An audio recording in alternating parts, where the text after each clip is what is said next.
Have you ever noticed how most people are afraid of being alone? The moment they're by themselves, they reach for their phone, scroll through social media, or look for someone to talk to. Silence makes them uncomfortable. But here's a powerful truth that psychology teaches us. Being alone is not the same as being lonely. Loneliness is feeling disconnected. Being alone is having the opportunity to connect with yourself. Think about some of the most successful people in the world. They all spend time alone. Not because they have no friends, because nobody wants to be around them. They do it because growth requires space.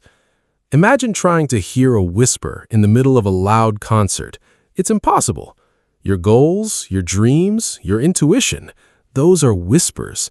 And when your life is constantly filled with noise, distractions, and other people's opinions, you can't hear them. That's why being alone is so powerful.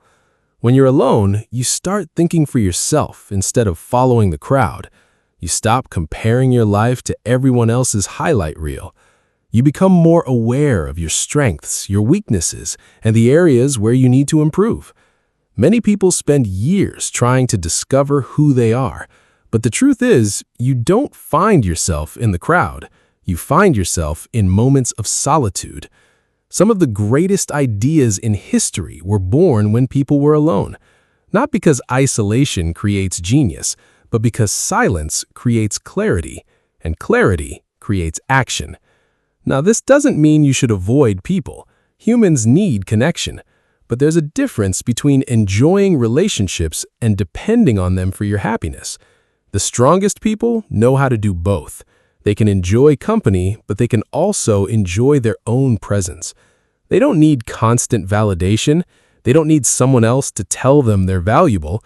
They already know. And that's where true confidence comes from. Not from applause, not from likes, not from attention, but from being comfortable with who you are when nobody is watching. So if you're spending time alone right now, don't see it as a punishment. See it as an opportunity to grow, to heal, to think, to create, to become the person you're capable of being. Because sometimes the most powerful relationship you'll ever build is the relationship you build with yourself. And once you master that, everything else in life becomes stronger. Remember this, being alone isn't your weakness, it's your superpower. Use it wisely.